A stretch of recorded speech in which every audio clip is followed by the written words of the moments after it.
皆さんこんにちは。フレーム東京の石川です。なぜソウルライターの写真は写真というより絵画に見えるのか。なぜ彼はストリートで望遠レンズを使ったのか。そしてなぜ彼の作品はこんなにも静かなのか。今日はこの写真集ソウルライターザ・センテニアル・レトロスペクティブを手にしながら、どんな思想が近づかないという選択を生んだのかを考えてみたいと思います。ストリートフォトグラフィーというと、被写体に近づき、その瞬間を強く掴むものだと思われがちです。でも、ソウルライターは違いました。彼は近づかない。むしろ距離を取ることを選んだ写真家です。この写真集は生誕100周年を記念して編まれた公式回顧集です。カラー、モノクロ、ヌード、ファッション写真、そして絵画。ここで重要なのは写真と絵画が同じ地平に並べられていることです。それは偶然ではありません。彼の視覚の原点は写真ではなく絵画にありました。ソウルライターは若い頃、画家になることを志していました。ニューヨークで抽象主義が台頭する時代に彼は絵を描き続けていました。そして晩年まで彼は絵を描き続けていました。この事実は彼の写真を考える上でとても重要なことだと思います。彼は写真から出発したのではありません。絵画的視覚からカメラを持った。その原点が彼の距離を作っているように感じます。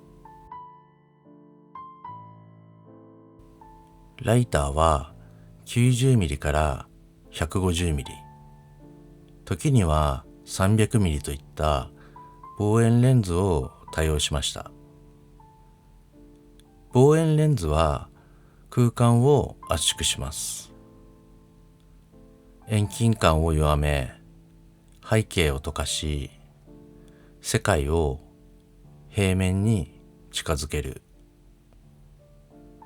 彼はそれを正確に写すためではなく、抽象化するために使いました。彼の写真には必ず何かが間にあります。窓ガラス、雨粒、車体、看板。車体ははっきりと見えない。そして浅い社会深度によって背景は色の面になる。赤い傘、黄色いタクシー、白い雪。ディティールは溶け、色の塊になる。これは写真というより抽象絵画にとても近いと思います。ここで写真集の編集意図が生きてきます。写真と絵画を並列することで彼の視線の本質が浮かび上がってくる。彼は最初から画家の目で街を見ていたのではないでしょうか。実際彼は日本美術にも関心を持っていました。浮世絵に見られる大胆な前景配置や極端な遠近、リンパの色面構成や間の美意識、雪景色の中に赤い傘が一点だけ置かれるような画面は、その影響を受けているのではないでしょうか。また、日本美術の影響を受けたナビ派の画家、特にボナールの色彩構成、空間を奥行きとしてではなく平面として扱う視線。ライターの写真は街を空間ではなく色と形の構成として見ています。それは写真家というより画家の発想に近いのではないでしょうか。彼はこう言っています。何を見ているのか確信できない状態が好きだと。彼の写真はまさにそうです。遮られ、ぼやけ、説明を拒む。彼は世界を明確に提示するよりも揺らぎのまま残すことを選んだ。ここで思うのは、彼は写真というメディアそのものとも少し距離を取っていたのではないかということです。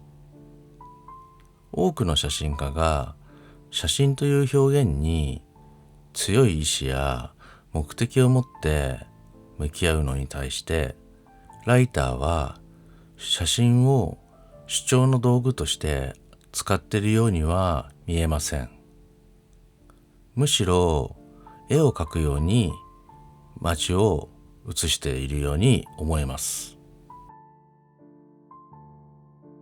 彼はまたこうも言いました。私は哲学を持っていない。ただカメラを持っているだけだと。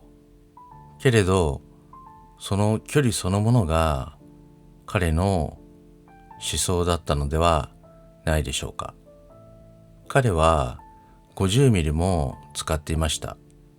つまりレンズが彼を作ったのではない。